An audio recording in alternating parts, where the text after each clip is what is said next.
Biyahe, kuya. Ano ba pangalan mo, kuya? Ano, Marvin? Shoutout kay kuya, oh. Tama, bili tayo ng taho. Sama ka sa vlog ko, kuya. Hari ka naman. Thank you. So, what up, guys? Sarap ng morning dew natin. Tamang pakak tayo ng taho. Tapos may malapit din yung sunrise dito. Pakita ko sa inyo, guys. Man, ito medyo ano natin dito. Morning dew. Angas naman na yung ulo ko. Tapos may pakpak siya. Angas, oh. Man, may sunrise. Okay din pala dito. Angas ang morning dew natin. Ganda ng shadow ng ulo ko. Panis. Diba? Nakaka-experience tayo ng mga ganitong moment. Panis. May maangas din palang spot dito sa ano natin. Sa hood natin. Panis. May mga maberding spot pa pala dito. Kaya okay di mag-jogging. Magmasid-masid lang tayo sa paligid natin. Diba? Tapos mapapasabi ka na lang talaga. Thank you Lord sa lahat ng blessing na binibigay niyo sa akin. So what up guys? May hassle tayo ngayon. Magka-out tayo ngayon ng mga halaman. Plantitos! Panis! May pumili, si Madam Nina pumili ng mga halaman na to. Sasamahan niya ako, let's go! So what up guys? Pangatlong hinto ko na to. Nalalaglag kasi guys yung dala natin yung taga-ris din. Kailangan natin itong ingatan din. Mahal din siya yung alaga natin ito. A-out na natin sila.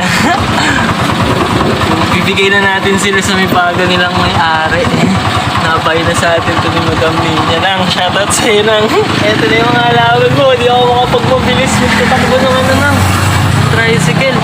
Nangangalaglag sila. Let's go!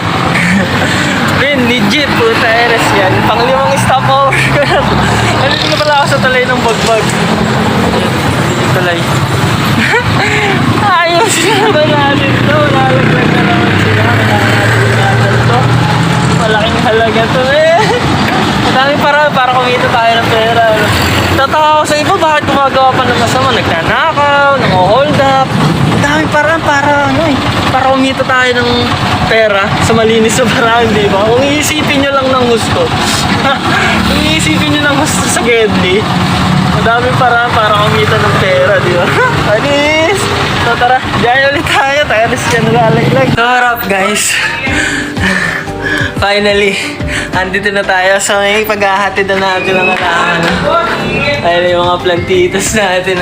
Andito pala tayo ngayon sa Santo Niño. Shoutout nga pala sa mga taga Santo Niño.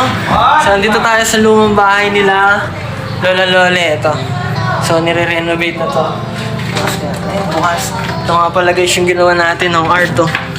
Tiniles natin to guys. Ayun. Panis. Bahay ito ni Ninong Niña.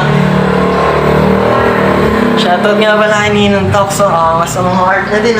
Buti nga guys, sa atin nagtiwala si Ninong Tok, di ba? Ito. Ayan. Tiniles natin yan eh. Ginawa din natin ito ng malupit na art. Tignan mo naman yung mga art ni Ninong Tokso. Di ba? Panis. Isa ding artist yan guys. Tattoo artist din. Ito pa Mino. Sa mga art niyo. Panis. DIY lang yan tapos yung ano nyo ng TV. Di ba? Angas. Yun Nong, shoutout sa inyo Nong. Thank you po sa pagtitiwala sa akin yung pinahawak yung bahay nyo. So yun guys, ingat ka dyan palagi Nong. So ito pa pala guys, dito nga pala natin isasabit yung dito natin isasabit yung mga halaman yan. Mga binili ni Madam Nina. Ito pinabrigadan lang din natin to. So mamaya na lang, update ko na lang kayo guys mamaya.